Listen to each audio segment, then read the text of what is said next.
Entrepreneurship is living a few years of your life like most people won't, so that you can spend the rest of your life like most people can't. My name is Ashkan Karbasfrooshan, founder and CEO of WatchMojo, and in this interview series, we sit down and talk to the men and women who stand in the arena and discuss the struggles, setbacks, and eventual successes they experience as entrepreneurs. In my many years running WatchMojo, I've spent more time in New York than in any other city, making friends with some of the most talented hustlers and builders in town. While New York City growing to the capital of finance and media by the late 20th century, home to some of the world's largest corporations, the city has also served home to some of the greatest entrepreneurs the world's ever known. Indeed, in the 21st century, in the wake of back-to-back shocks to the financial world, Manhattan has seen a slow but steady shift back to its entrepreneurial roots, showcasing the vision, drive, execution, and persistence required to succeed. Unlike some of the other entrepreneurs I will be featuring, I'd actually never met Anthony Scaramucci before sitting down with him. Scaramucci burst onto the scene like a comet in a tumultuous 11-day stint as White House director in the summer of 2017. After graduating from Tufts and Harvard and a stint at Goldman Sachs, the Mooch went on to launch not one but two hedge funds, first Oscar Management and then Skybridge. So I guess the first question I want to ask you is, if America was a stock, is it at an all-time high? Is it at a 52-week high? So, is it in the toilet? Where is it? Screaming by. Are you crazy? This is the most unbelievable country in so many different ways. You know what the greatest thing about the country is? Who cares who the politicians are? These guys set the thing up so brilliantly that it doesn't really matter. This is going to march forward with great technological advancement, medical advancement, infrastructure advancement. We're going to live in a world of abundance in 50 to 100 years. I may not see it. You'll probably see it. But it's unbelievable what's going on here. Now, one of the issues that we have, though, is that we've got to start to make sure that we restructure a little so that we keep an equal opportunity agenda. You're never going to get equal outcomes. Okay, you can't systematize that. You can't politicize that. There's no system in 5,500 years of history where you get an equal outcome. So if you got liberal millennials or Generation Z people, wake up. There's no equal outcomes. Okay, but there is an opportunity to create equal opportunity, and we have to do more of that. But this is an unbelievable buy. Okay, so I would definitely. Country's a home run. We're going to talk a lot about America. Your family came here? My family left Iran in '78, went to Canada through Spain. We had it easy. My dad worked for the Spanish embassy, so a lot of the people had to come in harsher ways. Are you a U.S. citizen? I'm a Canadian citizen. Canadian citizen. Yeah. I'm basically You like living here in New York, right? I love New York. I find USA is still the best country in the world. It's the best. It's the best. But Canada's probably the best country to live in because you don't have the extremes. The one problem between the United States and Canada, not a problem between the countries, but the way you analyze these countries, is this country, the United States, became a super power after the end of the Second World War. And so we made a decision, and it was a benevolent decision, to engage in the global community and to build the infrastructure for peace in our civilization. And so we built up a lot of acronyms. There was WTO, the UN, UNESCO, all of these great world organizations, the World Court, and we built this infrastructure of peace for a prosperous society. And we were a great beneficiary of being most superpowers in the modern world are island superpowers. We are an island continent. Just look at the map. Okay, so we had this unbelievable resources, this great footprint, and we were the last standing industrialized country. So we set it up in a way that was very non-traditional. We spent infrastructure money outside the U.S. with the Marshall Plan, and then we unevened the trade deals around the world. Okay, we said, okay, we'll accept goods and services flowing freely into the U.S., but our goods and services are going to be embargoed because we need to benefit mankind by creating a global middle class and economic interdependency in the system. 72 years later, it's been a phenomenal success. The Canadians, by the way, have contributed. They've contributed militarily. They've always put their forces and troops on the ground where we've asked them for help. But they didn't bear that burden, okay, of building that system for the world. And so now that system's changing. It has to be re-architected again. So you basically touch on the theme of exporting peace, which I definitely want to get into. But let's just go back. You mentioned being at Goldman.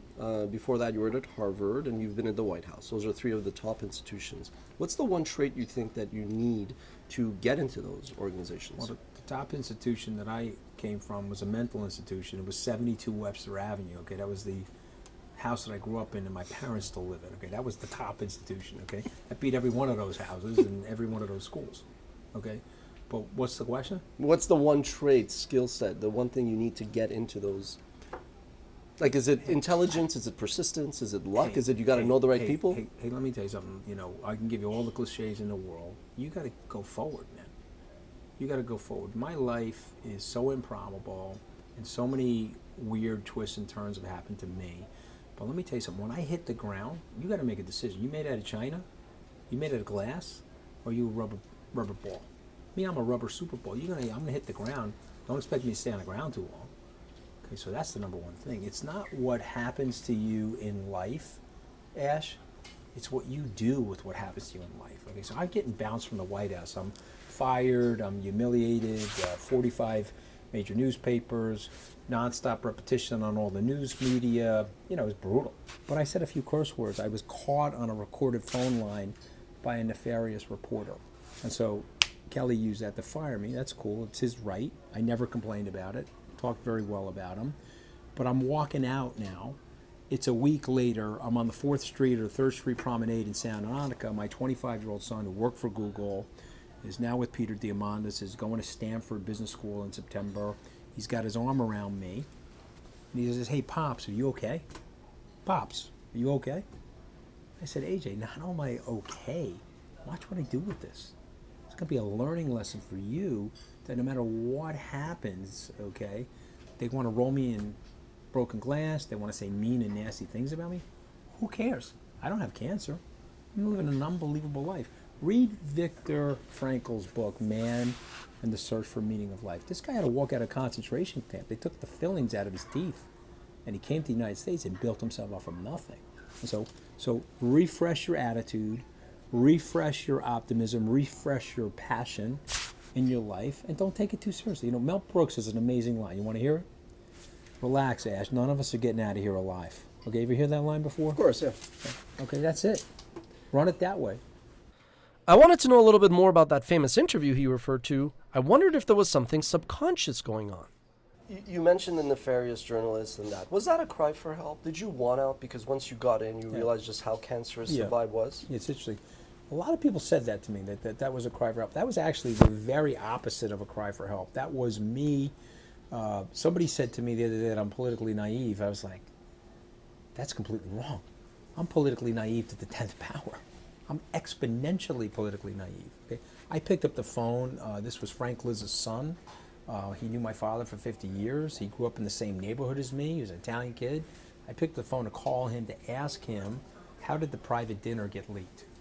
Okay, and I didn't need his sources. I just wanted to feel him out.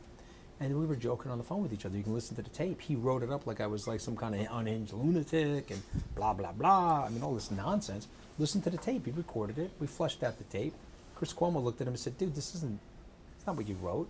You wrote it like it was salaciously unhinged. The guy was talking to you regular, neighborhoody, definitely a little bit of profanity in there. I mean, I told a little bit of fake news about Steve Bannon. I mean, there's no way you could do what I said, but I mean, other than that." That would be impressive if you could do that. But it was very evaluative of what these people are like. I know how to evaluate talent. I've started from scratch 2 businesses. So that was very far from a cry for help. That was help in the opposite way. I had built a 9-page comms plan. I understood the president's personality. I knew we had to clean out the cultural misfits inside the room. They're only caring about themselves. The number one thing you got to do when you're starting up is you got to create the right culture.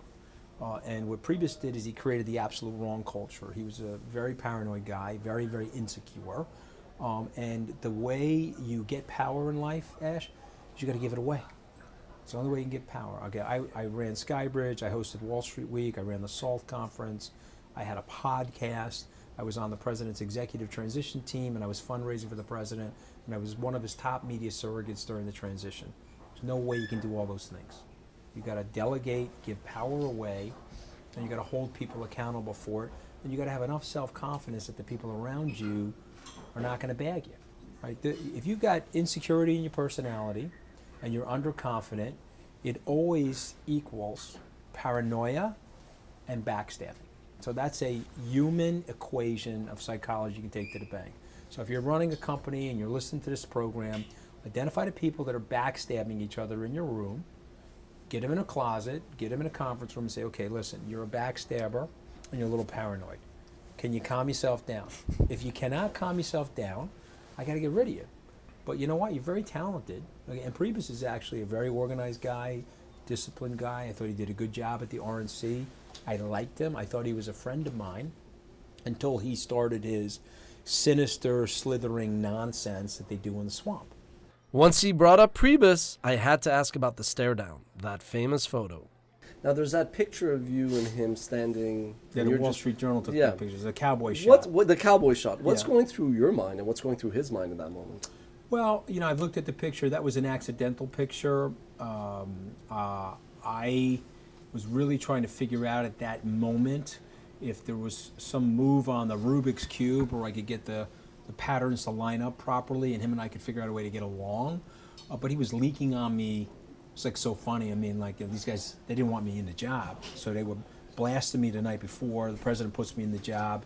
They start the process of blasting me that weekend. That picture was taken after the weekend. And, you know, they're leaking on me left and right. And I was like, okay, these guys are like ridiculous. Okay, they're supposed to be my friends. He fronts up like, you're old enough to remember Richie Cunningham, you know, the genial guy from Happy Days with the Fonz. The guy fronts up like Richie Cunningham, but he's really like a Sith Lord. You know, he's a backstabbing Sith Lord with like a red lightsaber, right? So that's what they do to you, right? They come ha ha ha, and then when you're not looking, they try to hit you from behind. Okay, what are you guys doing this for? Why do we need to do that? This is what the American people don't like. Okay, let's stop doing this, right? So that look was, okay, do I have to knock this guy into Pennsylvania Avenue because I'm prepared to knock him into Pennsylvania Avenue, or is he going to knock it off? What is he going to do here? Okay, because he's the number one leaker in the White House. I showed the president how he was leaking. How was he leaking? Take us through that. I did a whole Carrie Matheson. You watch Homeland?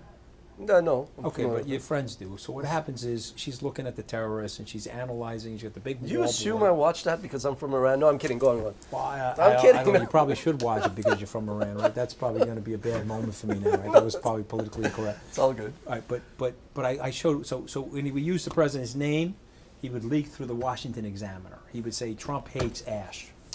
And then you'd get like a Google alert on your phone. You're like, oh, wow, God, Trump hates me. I thought I had a great relationship with Trump. That was Priebus doing that to you with Spicer and a couple other guys, some of his cutouts, because he wanted to keep you from the White House or he wanted to destabilize what he thought was a strong relationship between you and Trump, right? So he used the Washington Examiner. Why? Hope never cut that out for the president. The president didn't read that. The president was more focused on things like the New York Post and the New York Times, right? He didn't think I got to read the Washington Examiner. So I always used the president's name in the Washington Examiner. When he was leaking on Gary, he would go to the Wall Street Journal because, you know, that would be the maximum damage to Gary. He had 2 or 3 cutouts there, and we'd use them. Bannon loved the Wall Street Journal. But how did you figure out it was him? What was your... You don't have to be like a rocket scientist. It was more by... So I just figured, okay, look, he hates these guys. These are the journalists he's tight with. Here are the cutouts that he's using. I mean, they had a massive leak. I mean, they were trying to go to political with me. My original job was to be the OPL director. Now, I know I look like I was born at night, but it wasn't last night, right? So I said, okay, you're going to make me the OPL director. I was already smelling some bad nonsense. So I asked Rick Durborn, the head of the transition team, to give me a letter, an offer and acceptance letter. Now I got the offer and acceptance letter, right? So now they're doing their opposition research and all their nonsense on me to block me from getting in. And then they're leaking that they never offered me the job in the first place. There was never a press release on me. That was one of Priebus's tricks. So I took the letter and I sent it to Liar Spice from the Spice Girls, right? Every Spice Girl's got a nickname. So I sent the letter to Liar Spice, and I said, Liar Spice, you can't lie about this. I have documented evidence on this. So you're going to have to switch the story with Politico. Okay? But even after that, I still protected Liar Spice when he was out there making the Hitler comments and all the stupid stuff. I went on Aaron Burnett's show and said he shouldn't lose his job over that. He was trying. He was just over his head, you know? So you were brought in to kind of kill the leaks, but isn't leaks a part, like a necessary evil in these organizations? The bad leaks. Let's define leaks. There's a lot of different types of leaks. If you go throughout human history, political leaking is a normal practice. You're leaking to test an idea. You're leaking to test a personnel decision. You're leaking to build a bridge and a relationship with the journalist. You may need them in a crisis. There's a lot of positives and a lot of positive externality for leaking. Bad leaking is Ash is a drunk, Ash has a girlfriend. Ash is a globalist. Dimwit is a nationalist. Okay, that is like bad leaking. Scaramucci's got a nefarious deal with the Chinese. Bad leaking. Stop it, guys. Let's knock off the lying. Let's knock off the disingenuous dishonesty. Let's stop it. Now, all the stuff that I'm saying to you is very dangerous because people don't like the truth. They don't like to hear the truth, and they like to take out people that speak the truth. You remember A Few Good Men. But let me tell you something. We're at a point, we're talking about an inflection point in our society. We have this unbelievable, amazing society, but we got to fix the government. You can't rack up $30-40 trillion of debt. You'll dig too big of a hole. You'll stay rich. I'll be fine. My kids will be fine. But you're going to hurt the middle class and the lower middle class families that I came from. Okay, you're going to reduce their standard of living if you continue to operate the government off of this ridiculous policy. And that's why the president got elected. So why don't we knock it off? Let's have a little bit more transparency and honesty between each other. You don't have to like me. I don't have to like you, but we're wearing the same jersey. The 77 Yankees, you're not old enough to remember them, but they were killing each other. Okay, Sparky Lyle wrote a book called The Bronx Zoo. They were killing each other. But when they got on the field, they're wearing the same jersey and they won the World Series. So you don't have to like me. I'm halfway decent at what I'm capable of, and so are you. Let's get in the boat together, row in the same direction. Let's knock off the internecine warfare. If the election were held today, does Trump win? By a landslide. So you think he's going to win 2020? The 2020 election is held today. He wins by a landslide. I actually agree with you. I called 2016 a year before it happened. I said he was going to win. But why do you think he's going to win? Well, because there are 3 or 4 reasons. Number one, no offense to these guys, and I said this at Donna Brazil on Bill Maher's show. Who do you got? Show me the guy. Show me the woman. Or the man or woman that's going to beat him. This guy is a beast, okay? He is a superstar. You may not like him. You may not like his mannerisms, his style, his tweeting, but this guy is a beast. Okay, he gets it, and he knows how to get the job done. And let me tell you something, he hits it harder than anybody. This guy plays like an underdog all day. You want to learn from Trump? It's 21-7. You're late in the third quarter, and he's going to win. He's going to take the ball. He's going to drive it downfield. And people don't like me for saying that stuff about him, but he's not a choke artist. Okay, so he wins by a landslide today. In 2020, he wins by a landslide. The mechanical reasons for that are you are in a rising economy. Since 1880 to today, you don't lose the presidency in a rising economy. It's never happened. So the only time it did happen was unusual. There was an assassination of a president, and there was a very bad war going on and a tremendous amount of civil protests. And so the sitting president in a rising economy left the race. He was really worried about Bobby Kennedy, LBJ. It's the only time it did happen. Very different exogenous circumstance. Actually, I agree. So he wins. Curious what you think. You got him for another 7 years, so get used to him. But let's get the right team around him so that we can really do a good job for the American people. Speaking of the team, so this week, Ivanka Trump says, you can't ask me as the daughter about whether or not the sex stuff is accurate. It's not a fair question or whatever. Mm-hmm. 2 days before that, she's in Korea and she's like, I'm basically an advisor, and she's an advisor. Is that going to last, or at some point are Jared and Ivanka and the whole family? Is the nepotism going to continue? So look, I don't know the answer to that, but I find this thing a little laughable about the quote unquote nepotism. Okay, Bobby Kennedy was Attorney General. He was in the cabinet. Okay, so the fact that the president wants a few of his family members around him as official advisors is less hypocritical than having George Walker Bush advising George Herbert Walker Bush throughout the presidency, working on the election campaign and so forth. It's just hypocritical. There are many instances. Abigail Adams. You could go back through our history. So there's been Edith Wilson. There's been levels of nepotism in our government forever. Okay, so people cry nepotism. They should take a step back, say, okay, relax for a second. The First Lady's not an elected official. She is a very integral part in the government. The Second Lady's not a government official. And so there's always a family component to these things. There has to be. Look at the stress that these people are under. So give the guy a break on that. As it relates to the two of them as governmental officials, I don't know the answer to that, but my guess is probably not, because if you look at duration cycle of governmental officials underneath the president, they typically grind out in 2 to 3 years. Do you feel like Trump winning ultimately was just confirmation that in America, celebrity and wealth is what Americans look up to? Like, they didn't elect him because of his business acumen. They elected him because of, like, The Apprentice, like that kind of role. That's a good question. I don't know the answer to that. I think that they elected him because, remember, the rise of Trumpism is concomitant to the decline of Clintonism, okay? I mean, you could have flipped coins and made better decisions than those guys. I mean, I will never understand why they didn't go to Wisconsin. She only lost the state by, I don't know, you have to Google this, I don't know the exact number, but is it 40, 50,000 votes? She lost the state of Wisconsin. Her aides told her, you got that in the bag.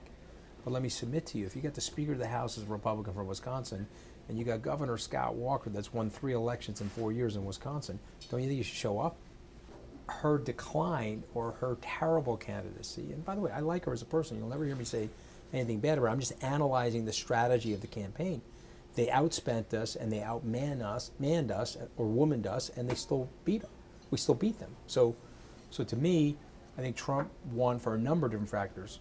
Her weakness as a candidate and her bad strategy, his persistence, his persona, and I do think, you know, you may not agree with this, but I think the American people looked at him and said, okay, I don't know what he's worth. He says he's worth $10 billion. We can take him at his word, but he's definitely worth a lot more than me. Yeah. Okay, so he's a rich guy by the standards of America, and so people view him as a success. And they also smell that their government is failing. They smell that there's something wrong with the system, and they're hoping to get somebody from outside the system. One of his best campaign lines was, listen, I get the system. I played the system. I gave money to Schumer, I gave money to Clinton, I gave money to D'Amato. I played the system. Let me get in there. Let me see if I can fix the system. So I think that was the compelling narrative that brought him to the presidency. Is there a degree of hypocrisy amongst Americans, and especially, let's say, the Democrats, when they're kind of crying foul over Russia, when America has a history of meddling in other countries' elections? Okay, so there's not just a degree of hypocrisy among politicians, there's a degree of hypocrisy among everybody. Everybody's a hypocrite in some way, shape, or form. You have said something, I don't know, we're going to analyze you, but you've said something 10 years ago, 5 years ago, 3 years ago, you're doing the exact opposite of that. I've done it. You know, I'm a hypocrite. But there's a difference if you change your point of view because conditions change. I mean, don't you find Trump is just lying all the time? Like, there's a hypocrisy of those whining about Russia, but I mean, with Trump, the degree of lying, like, how could anybody work for him? Read Win Bigly by Scott Adams. He's the creator of Dilbert.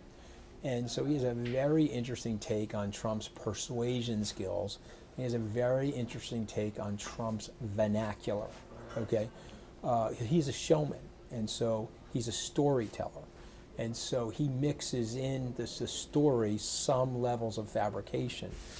The average student of politics, the average person that's analyzing presidential nature and presidential personality doesn't like it. The average American that's watched television and has seen him on TV and has seen the screenplay unfold finds it amusing. So we're in a new territory. Okay, you're in a situation now where you have the first smash mouth, shock jock president. If Barack Obama was the Jackie Robinson of the American presidency, he broke the color barrier. Donald Trump is the Howard Stern. Okay, so let me just finish. So a guy like me, I get the joke. My button's bigger than your button. I'm laughing. I mean, he says some stuff that makes it really funny, and he will stretch a story. You know, there's a great cliche. Why let the truth get in the way of a great story? Okay, Trump is a great storyteller, and so if you're legitimizing, so while he's the president of the United States, every word that comes out of his mouth, I learned that George Washington never told a lie, even told his daddy chopped down the cherry tree. Let me take him at his word. He's a prolific liar. The guys like me, we don't see him like that. We see him as a colorful guy who says colorful things, but when you get down to brass tacks, you're sitting at a table like this, he's a very good decision maker. Very good decision. Best decision you've seen him make, whether in the 11 days you were there. Pence. I think that was a great pick for him. I think Pence complimentary, and he compliments him with an E, I mean he's a complimentary personality, and he compliments him with an I, where he gets the president. He's a loyal guy. Pence's got a great staff, no drama on the staff. I think it was a great decision by the president. You touch on loyalty. How jarring and frustrating is it to have worked for someone who commands so much loyalty but seems to give it back so little? You don't count him as a loyal person, do you? I count him as someone that likes loyalty. There's been some asymmetric behavior as it relates to his loyalty, but there's also another weird thing that goes on with him, right? No one's ever out of his orbit, right? You ready? I mean, your viewers can't see it, but I'll draw it for you. The orbit is not a circle, it's an ellipse. Okay, and so what happens is I was in this orbit, closer here, and now I'm out here. You see what I mean? But you never leave the orbit, right? You see what I mean? So if you get the joke with him, he gets the joke with you. You see what I mean? I'm loyal to the guy because he's a good guy. He's trying to do the right thing. He fired me for a reason. I got fired because I was the White House communications director and I got bagged by a journalist. I should have been smarter than that. I should have not had that happen to me. Now, you could have given me a pass on that. Okay, you could have said, all right, guy's a good guy. He backed me during the Access Hollywood tape. He sponsored a breakfast right after that. He's really trying to help me. I'm going to give him a pass. He's got a 9-page comms plan that's really going to help the country. Let's move forward. It's just a news cycle. But they didn't do that. They created a spectacle about it. They made me as famous as Melania and Ivanka. I didn't have to be his wife or his daughter. So here we are. Less painful in many ways. Sometimes. But my point is, I'm not going to lose my friendship with him over politics. You see the difference? No, I do. I think that's fair. No big deal. Do you think that the whole investigation what is the odds of impeachment? It's a joke. The investigation is a joke. The problem with the investigation is that these things go haywire, right? It's like shooting a pinball and they're bouncing off the bumpers and the lights are blinking and it's like a total joke, okay? Condi said today, Secretary Rice, let's knock off the Russian investigation. You have 15 months into it, you haven't found anything. The country's ready to move on. That's what she said this morning. So let's knock it off. There's nothing there. I said there was nothing there 15 months ago. But here's what happens. You start on Whitewater, your name is Ken Starr, and you're working on Hillary and Bill Clinton, and you end up with the Monica Lewinsky scandal. Okay, and so if you wait long enough, you look pretty good. God makes the bald heads perfect. You know that, right, Ash? You look pretty good. You probably are a perfect person, okay? But you're talking to an imperfect person, okay? But maybe you're perfect. I'm not perfect. You dig hard enough, you dig long enough, you're going to find something about me you don't like. You're going to find a misstep. You're going to find a indiscretion. I'm a flawed guy. In business, I've made 10 phone books of flaws. In the White House, I made 5 phone books of them in 11 days. Okay, I'm a flawed guy making mistakes all the time. So the pinball's bouncing around now in Washington. The pinball machine is called Scandals Incorporated. They played a machine on Hillary Clinton. They would say, oh my God, uranium 1, 33,000 emails. Let's hit President Hillary Clinton. The pinball will bounce around in there. She didn't win, and they're dialing off her. He's upset. He said, stop hitting me. I'm going to start hitting her. Right? And that's what happens to you. You become the swamp because the swamp is the swamp. The swamp laughs at you. They laugh at you. They say, oh, here he comes. Mr. Naivete to the 10th power. Let's slow down his deal on CFIUS. Let's disrupt his family. Let's put a negative opposition research out on him. Let's give him a run for his money. We're going to be here for 30 years. This guy's coming in for 10 minutes. He's going to be in this president's term 1 day, 11 days from me, maybe a year. Let's drive him crazy. Let's teach him what the swamp is all about. And then you become the swamp if you let yourself. You become the swamp. Compare the dynamics American people don't like it, bro. You got millennial kids. How old are you? I'm 39. My kids are 9 and 7. All right, so you got young kids. So I got millennial kids, and I got Generation Zers. They don't like it. They don't like it. They see through it. They don't like it. And also the proliferation, if I said that word right, of social media has got a spotlight on these people. Like, whoa, is it really like this? What's wrong with you people? Why don't you knock it off? I don't like it. With the shooting that happened in Florida, do you think that the reaction against the students will, as those kids get older and get the right to vote, is that going to come back and haunt the Republicans? I don't know. Good question, though. So what you say to yourself is, we should be able to solve for this issue. Okay, I really wish at times like this that we stop with the left and right nonsense and we go to right and wrong.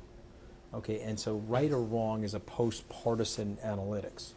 Left or right is the nonsensical drama that we have right now. And so, to me, I'm absolutely confident that there's smart enough, nonpartisan enough people in the country where we could hit the intersection point of non-crazy people can have use for guns for recreational or protective purposes, self-defense, and crazy people can't get anywhere near a gun. And I'm going to tell you something. If you're a liberal watching this and you want to poke out one of my eyes, I'm sorry to tell you this, there's always going to be a Second Amendment. But the thing got started with a Second Amendment.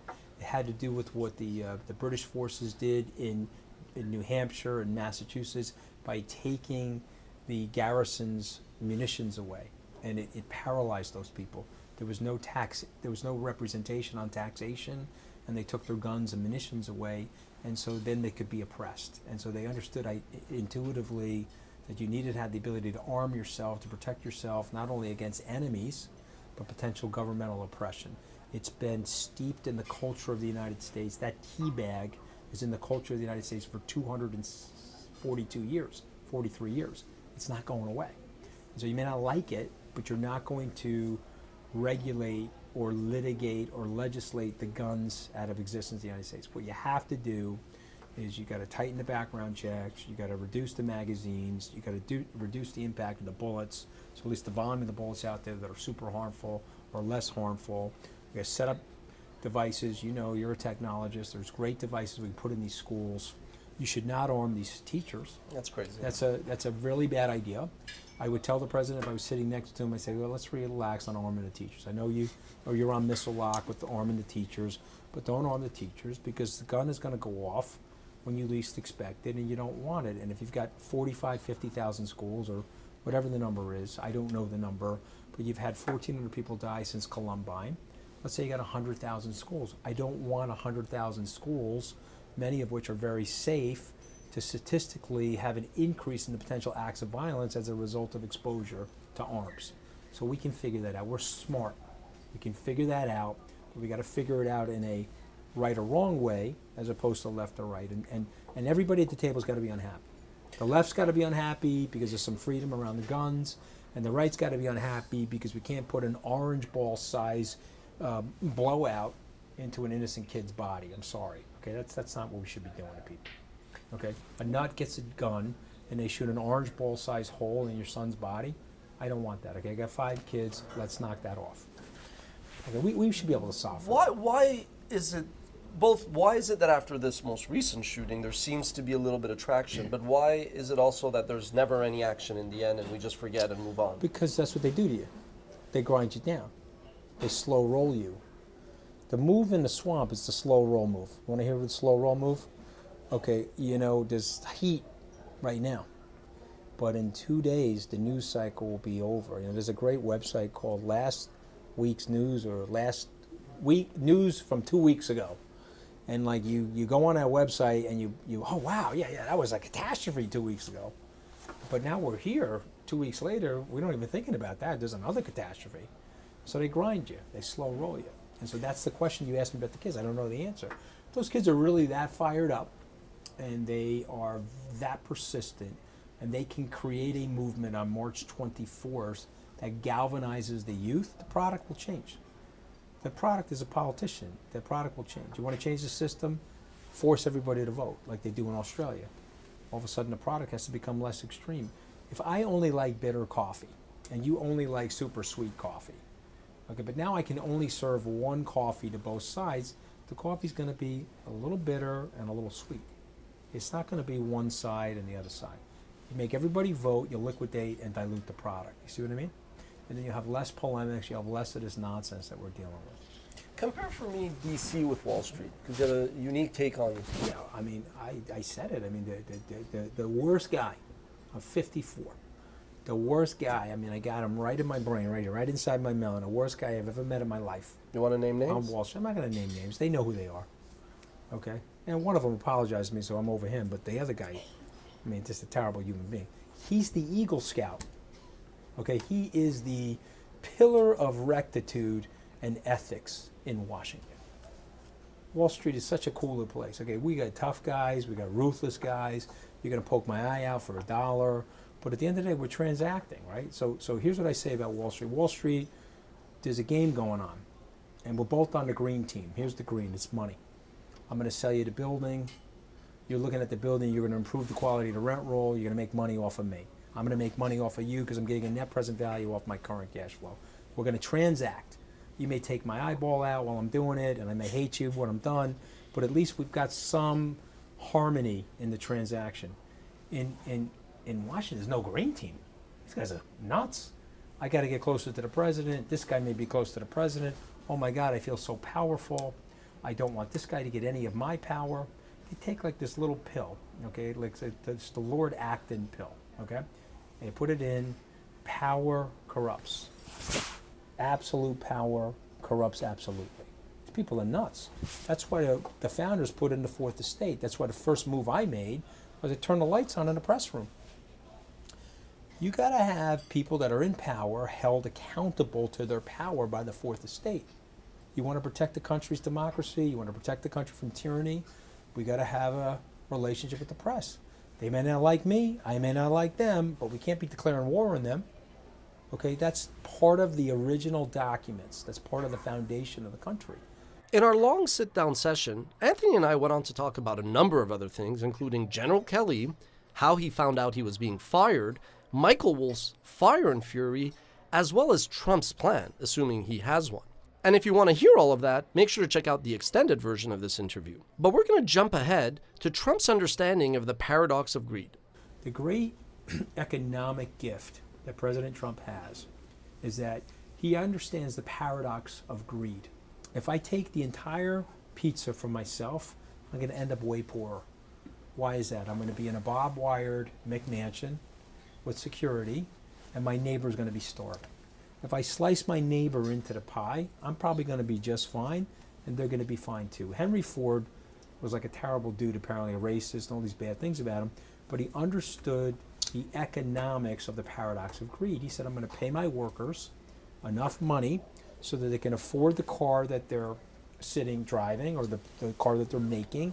I'm going to pay them enough money to live in a nice house. I'm going to have a good school system. This way they won't come at me in my mansion with a pitchfork and a fire stick and try to put my head on a spike, right? And so that's part of the social contract. And Trump understands that better than anybody. So But isn't he the greediest person in the room? Like, how does he understand? How is he the greediest person in the room? I mean, if you look at the He's not the greediest person in the room. This thing's cost him a couple $2 billion to be the president.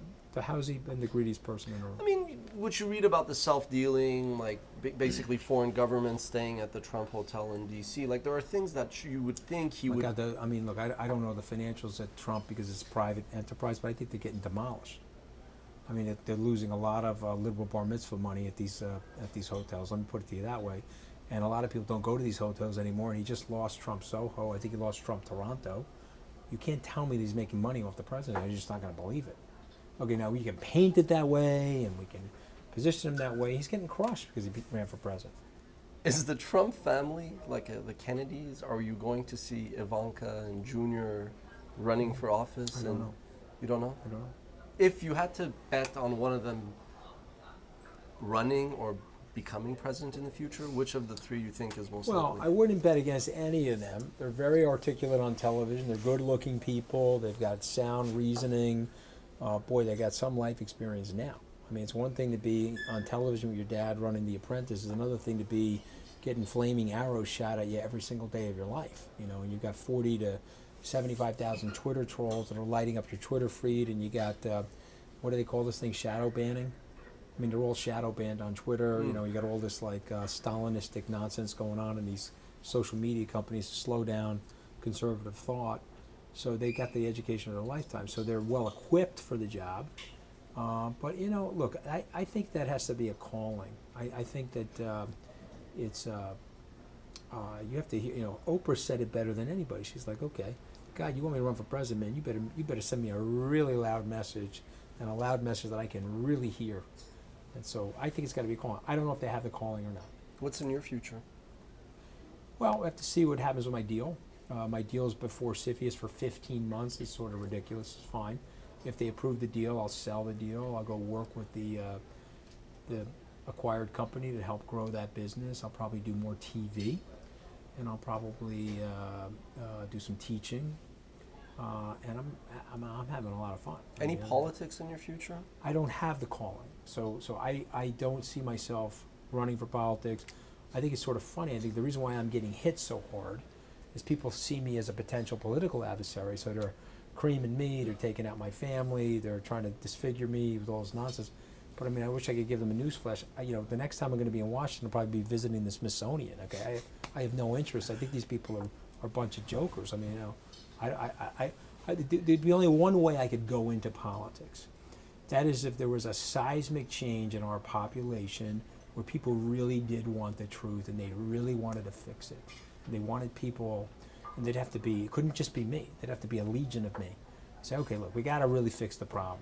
Okay, we're tired of the nonsense. The swamp is like draining us dry. Okay, there's no drain on the swamp except for the drain on the American people into the swamp. You see what I mean? So the American people have to say, okay, we're completely done with this nonsense. We got to hire some people that are going to tell the truth and fix it. And let's see if they do. Trump's trying to, you know. Final question. You brought up your family. I know that joining Trump's group was hard on your marriage. What's the status there? This guy's like a character with the euphemisms. Hard on my marriage is a catastrophe. I mean, it was like a full-blown nightmare. Well, I didn't want to be I'll harsh. tell you something funny, though, okay? And I told this to the press. I said, I'm having a problem with my wife. She's filed for divorce. I said, the minute we fire Priebus, they're going to drop that story 7 to 10 minutes after. And boom. As soon as Priebus got hit, they dropped the divorce story on me and, you know, the whole problem that I had with the birth and my wife and I and the whole thing. And so it was an unmitigated catastrophe. So listen, I got hit professionally. I got hit personally. I got hit politically. I don't know. How am I doing? You're fine. You're the rubber ball. Feel this. This is like real hair. Real hair. You I feel know. this It's shit? great. Okay. Look at that. That's fantastic. That's like an Italian Chia pet. If you're nice to me, I'll let you use it one night before I put it on eBay. Okay? I joke that before I started the company, I had hair like Fabio. So you can. Yeah. Well, see, there you go. So I didn't lose it yet, thank God.